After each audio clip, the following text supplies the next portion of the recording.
Olá pessoal, eu sou o professor Gustavo Santana e no vídeo atual a gente vai continuar o estudo de cinemática escalar.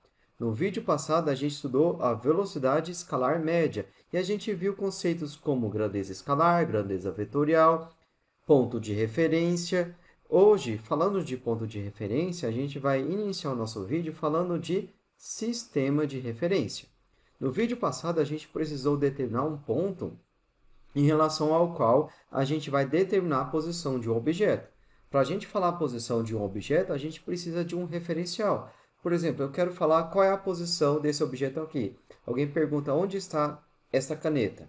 Então, para falar a posição dessa caneta, eu preciso citar essa posição em relação a alguma coisa, em relação a algum referencial. Por exemplo, o referencial pode ser o Gustavo. Essa caneta está na frente do Gustavo, a 20 centímetros do Gustavo.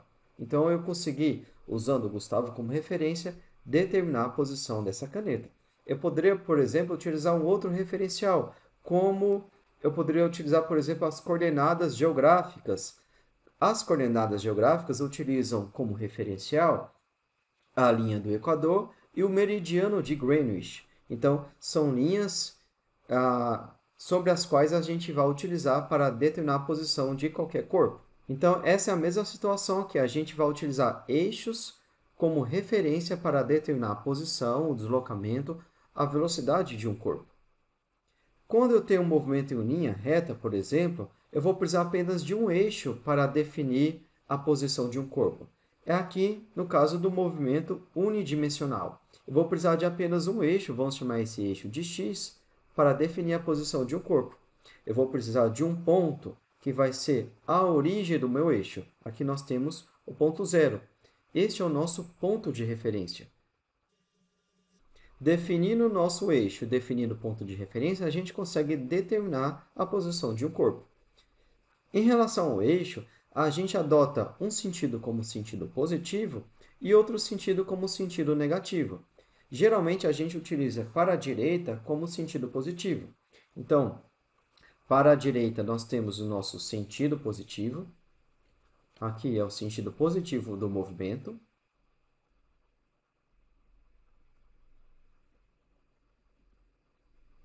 E para a esquerda, a gente tem um sentido negativo.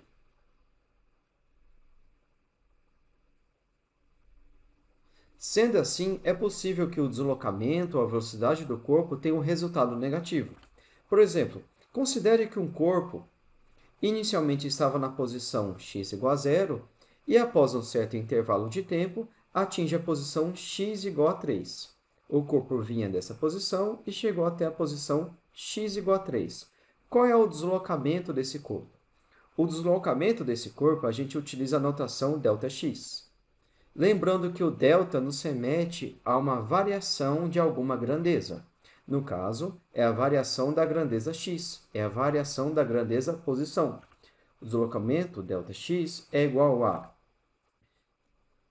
o x final menos o x inicial.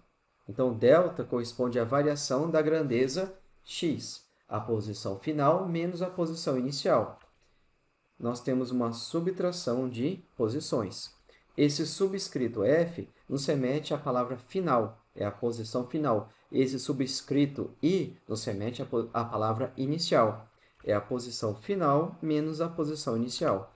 A posição final é x igual a 3, subtraído da posição inicial, que é x igual a 0. O deslocamento é de 3. Bom, 3 o quê? No vídeo passado a gente já viu que grandeza escalar precisa de um número e precisa da sua unidade de medida. Vamos escrever do lado aqui do eixo x. A gente vai abrir parênteses e colocar a letra m, que nos remete a metros. A unidade de medida é em metros. Então, o deslocamento foi de x igual a 3 metros menos 0 metros. O deslocamento foi de 3 metros. O corpo andou 3 metros em relação à sua posição inicial.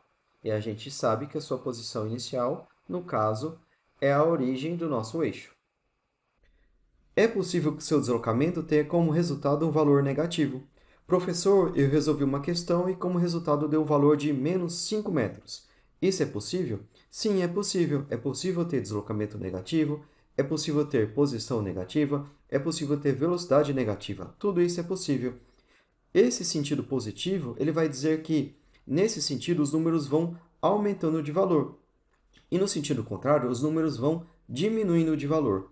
Então, quando você tem um resultado negativo, apenas te diz que você teve um deslocamento no sentido contrário ao que você definiu como positivo.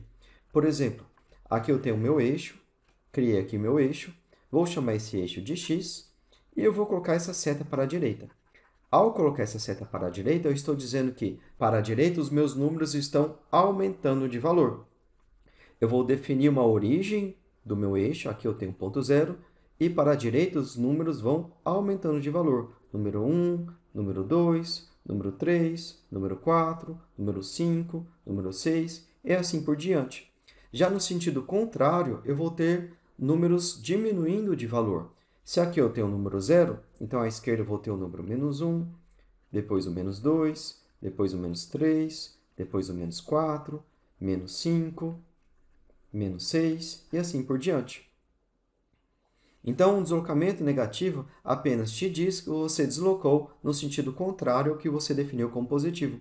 Por exemplo, você foi do ponto menos 1 até o ponto menos 6. Aqui você teve um deslocamento igual a menos 5. Não necessariamente você precisa partir da origem.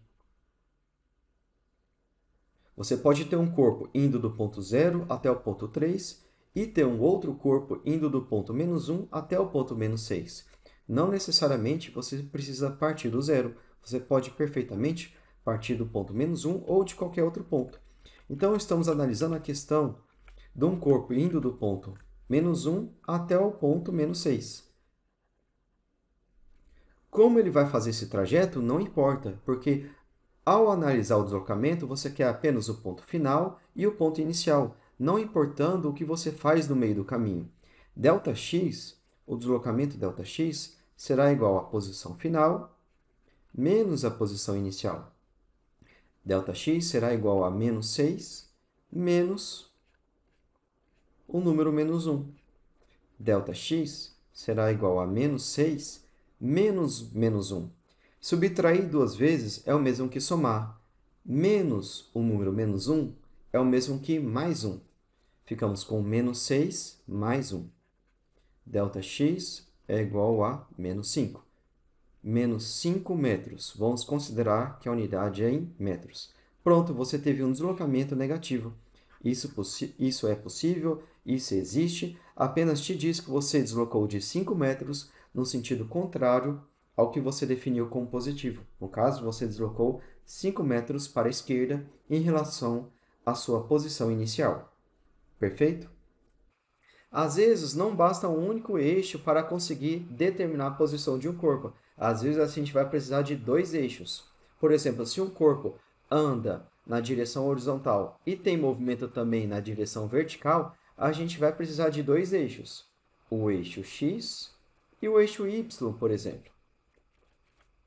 Considere essa bola de cor azul. Essa bola é um corpo que andou 1, 2, 3 metros ao longo do eixo x e andou 1, 2 metros ao longo do eixo y.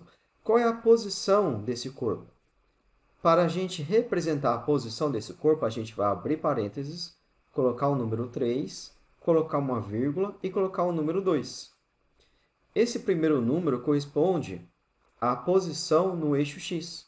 E o segundo número vai representar a posição no eixo y. O corpo andou 3 metros ao longo do eixo x e andou 2 metros ao longo do eixo y.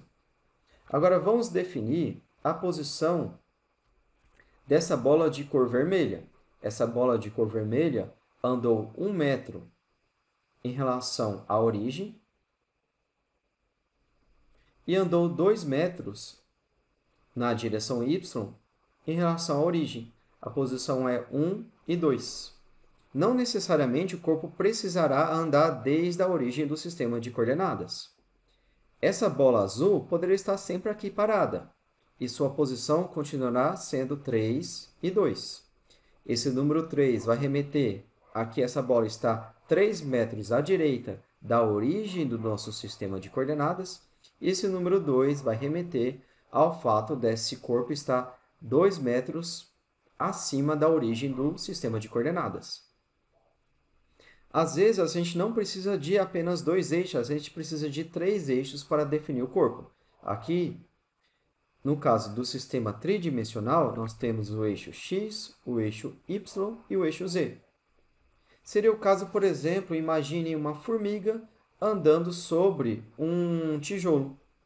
Considere que essa figura aqui seja de um tijolo. Nós temos uma formiga que saiu da origem, andou 1 metro ao longo do eixo x, chegando nessa posição, andou 1 metro ao longo do eixo y, chegando nessa posição, e, por fim, andou 1 metro ao longo do eixo z, chegando nessa posição. As coordenadas desse ponto é 1, 1, 1. Esse primeiro número remete à posição no eixo x, esse segundo número remete à posição no eixo y, e esse terceiro número remete à posição no eixo z.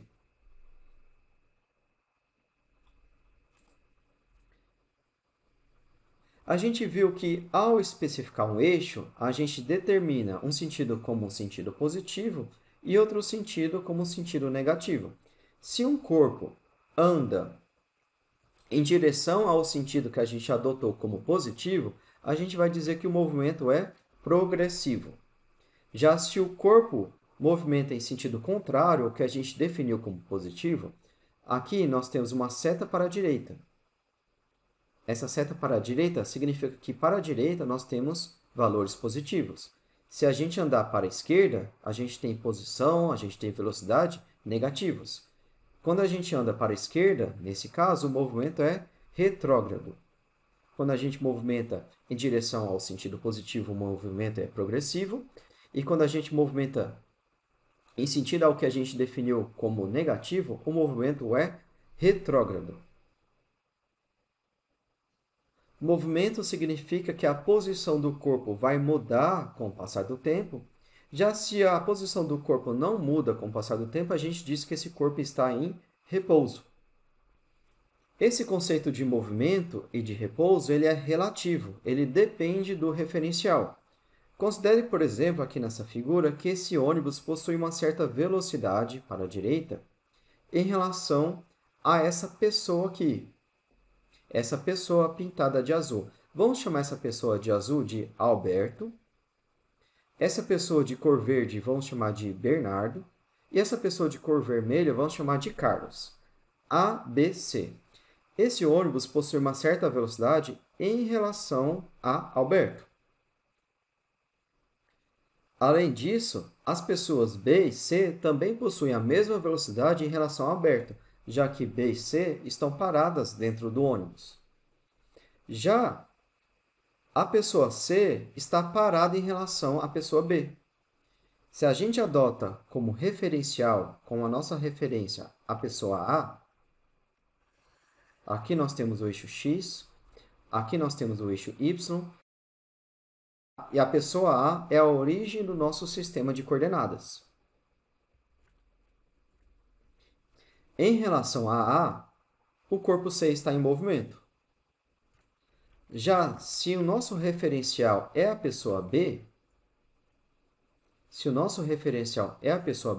aqui nós temos o eixo X, aqui nós temos o eixo Y, e a origem do nosso sistema de coordenadas é o corpo B, a pessoa C está em repouso.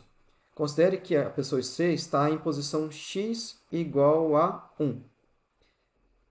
Conforme o ônibus vai avançando, a pessoa C continuará sempre com posição x igual a 1 em relação à pessoa B. Então, tendo a pessoa B como nosso referencial, a pessoa C está parada. Já tendo a pessoa A como nosso referencial, a pessoa C está em movimento. A sua posição vai mudando no decorrer do tempo. Então, o conceito de movimento e de repouso, ele é relativo. Ele depende do que a gente adota como referencial. Visto o que é movimento, o que é repouso, finalmente a gente pode dizer o que é cinemática escalar. Tudo que a gente está estudando está dentro da cinemática escalar, mas a gente ainda não definiu o que é cinemática escalar. A gente já definiu o que é escalar. No vídeo passado, a gente passou pelos conceitos de grandeza escalar e de grandeza vetorial. Vamos se lembrar? Uma grandeza ela é escalar quando a propriedade física é completamente descrita através de um número e da unidade de medida.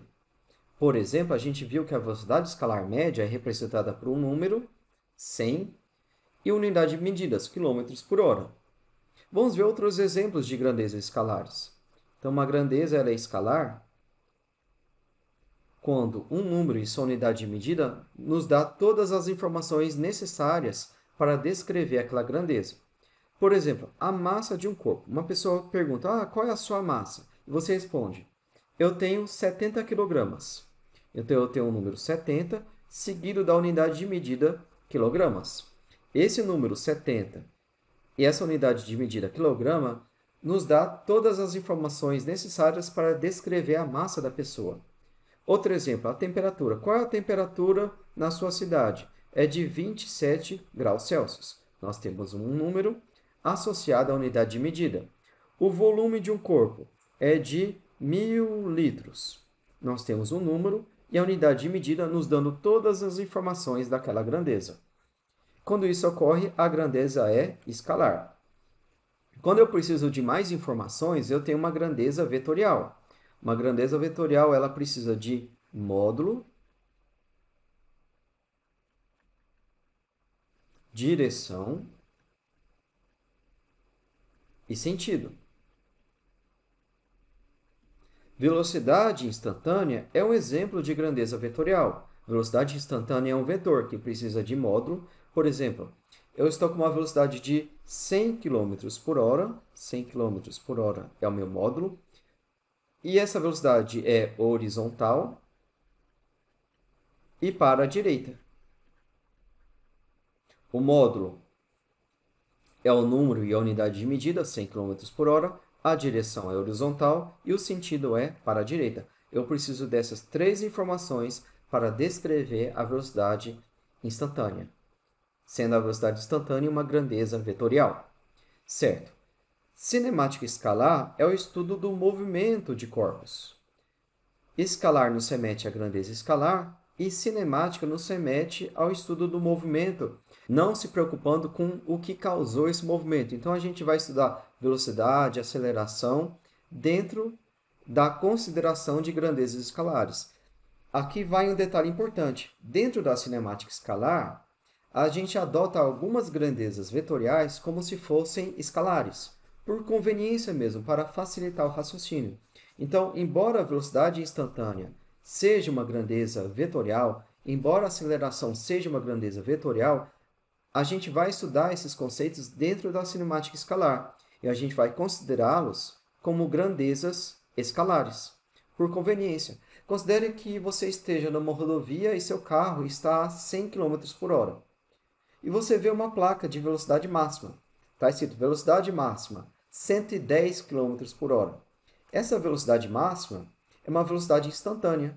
Se por acaso você passa por um semáforo a 120 km por hora, mesmo que seja por um instante, no instante que você está passando por um radar, você está a 120 km por hora, você vai ser multado, porque a velocidade máxima ela é instantânea. A velocidade definida como máxima ela é instantânea. E por que só deu um número e a unidade de medida? Por conveniência. Foi adotada uma velocidade vetorial como se fosse uma velocidade escalar, como se fosse uma grandeza escalar. E a gente vai fazer isso dentro da física. Dentro da cinemática escalar, a gente vai estudar grandezas vetoriais considerando que se fossem grandezas escalares. Se a gente está, por exemplo, movendo em uma linha reta, a gente não precisa tratar determinada grandeza como vetorial. Por exemplo, se eu tenho um deslocamento de menos 3 metros, eu já sei a direção e sentido. Eu estou no movimento unidimensional. Eu estou movendo em linha reta. Se eu movo no sentido que eu adoto como positivo, o resultado vai ser positivo. O meu deslocamento vai ser positivo, minha velocidade vai ser positiva.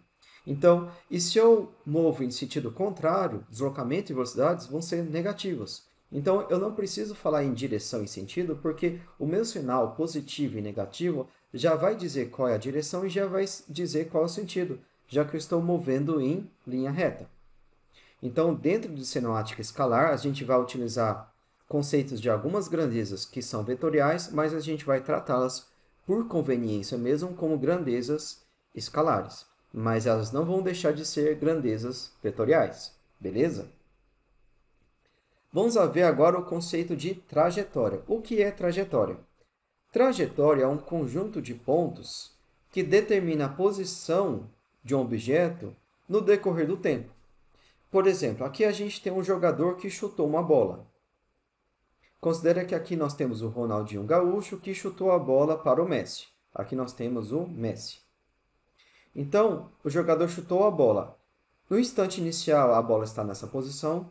Passado um certo intervalo de tempo, a bola subiu para essa posição, depois atingiu esta, depois esta posição, depois essa, subiu, começou a cair, até chegar no Messi.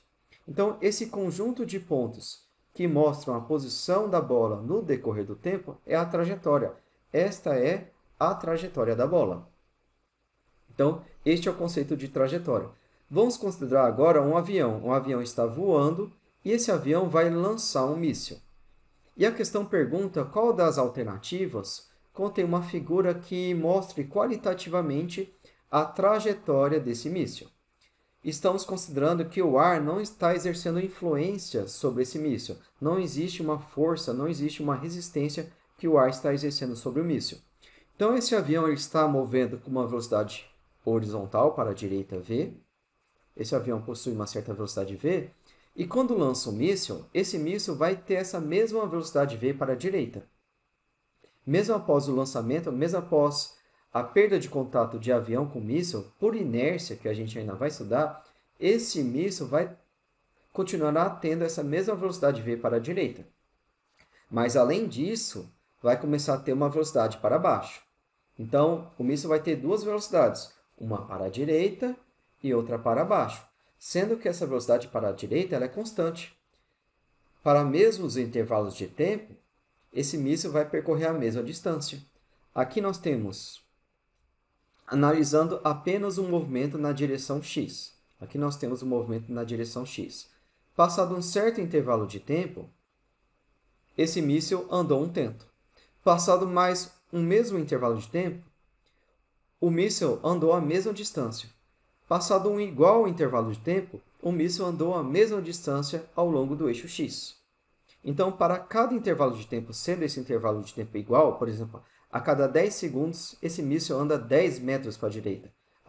Passado mais 10 segundos, anda mais 10 metros para a direita. Então, para intervalos de tempos iguais, o deslocamento é igual ao longo do eixo x. Já ao longo do eixo y, aqui nós temos o eixo y.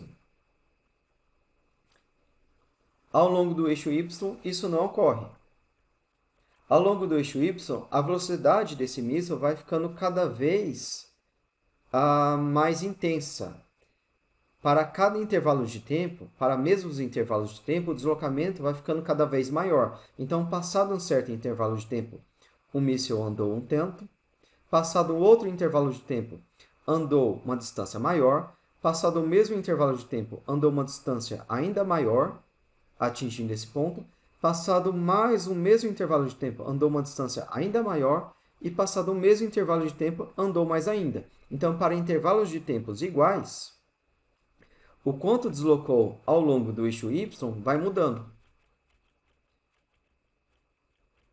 Unindo esse movimento horizontal com esse movimento vertical, a gente tem a trajetória do míssil. Então, unindo esses pontos, unindo quanto andou na vertical,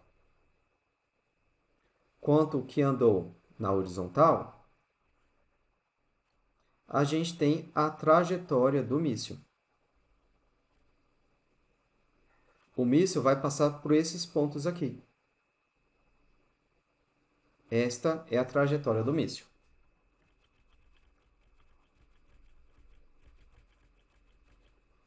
que é essa curva destacada de azul na figura. Beleza? Este é o conceito de trajetória. Por fim, a gente vai falar de translação, de rotação, de ponto material e de corpo extenso. O que é translação e o que é rotação? Vamos começar falando o que talvez você já estudou dentro da disciplina de geografia. Talvez você já tenha estudado na disciplina de geografia que o planeta Terra possui um movimento de translação ao redor do Sol e possui também um movimento de rotação ao redor do Sol. Quando eu tenho o planeta Terra girando em torno do seu próprio eixo, esse movimento é de rotação. Já esse planeta mantendo o seu eixo paralelo e movendo ao redor do Sol, esse movimento é de translação. O planeta Terra está fazendo esses dois movimentos ao mesmo tempo. Enquanto ele gira ao redor do seu próprio eixo, ele está transladando em torno do Sol. Então, o que é o movimento de translação? O movimento de translação é um movimento em que ele se mantém paralelo à sua posição inicial. Aqui, eu tenho a posição inicial da minha caneta e eu movi essa caneta para cá. A sua posição inicial e a sua posição final estão paralelas. Esse movimento é de translação. Já se eu começo a girar essa caneta em torno do seu eixo, eu tenho um movimento de rotação. Quando eu estou segurando uma caneta, eu estou exercendo uma força sobre a caneta. E eu aplico uma força adicional sobre essa caneta. Inicialmente, a minha força está apenas mantendo a minha caneta parada. Se eu aplico uma força adicional, essa caneta passa a mover para cima. Então, dependendo do ponto em que eu aplico essa força vai executar apenas o movimento de translação sobre a caneta. Já dependendo do ponto que eu aplico essa força adicional, eu posso ocasionar o movimento de rotação. O movimento de rotação ele tem a ver com a intensidade dessa força e do ponto de aplicação na minha caneta. Se eu aplico no centro de massa, o resultado vai ser 1. Se eu aplico mais para a extremidade da caneta, o resultado vai ser outro. E se eu aplico na extremidade, o movimento vai ser mais intenso. Então, o movimento de rotação ele depende das dimensões da caneta. Importa em que ponto da caneta eu vou aplicar minha força. Então, quando eu considero o meu corpo com dimensões, há de se falar em rotação. Já se eu considero que esse corpo tem dimensões desprezíveis, não há que se falar em rotação, porque a rotação implica em aplicação da força em uma certa posição da caneta, a uma certa distância do seu centro. Beleza? Então, quando eu considero um corpo como uma dimensão desprezível, quando eu posso considerar que um corpo tem dimensão desprezível? Por exemplo, quando o movimento de rotação não importa, e quando, por exemplo, esse corpo ele tem as suas dimensões em relação à posição em que ele está, é muito pequena. No vídeo anterior, a gente falou de um carro andando sobre uma rodovia, indo de uma cidade A até uma cidade B. A distância da cidade A até a cidade B é muito maior que a dimensão do carro. Então, a dimensão do carro, embora um carro tenha uma dimensão significativa comparado com a gente mesmo, né? Comparado com o nosso comprimento, a nossa altura, a dimensão do carro é grande. Comparado com a distância de uma cidade A até uma cidade B, que está a 100 km de distância, a dimensão do carro é muito pequena. A gente pode desprezar as dimensões do carro. Então, quando a gente pode desprezar as dimensões de um corpo, a gente diz que esse corpo é um ponto material. Ele é só um ponto. Nenhum corpo é apenas um ponto, mas a gente está considerando, a gente está desprezando as suas dimensões. Suas dimensões é muito pequena em relação à sua trajetória, por exemplo. Já se a gente não pode desprezar as dimensões do corpo, esse corpo é um corpo extenso, ele possui dimensões. Eu só posso falar em rotação quando eu estou trabalhando com corpo extenso. Um ponto material, ele possui apenas movimento de translação. Beleza, pessoal? Então a gente finalizou aqui os conceitos iniciais de cinemática escalar. Eu espero que você tenha gostado, espero que você tenha entendido e até a próxima aula. Um abraço!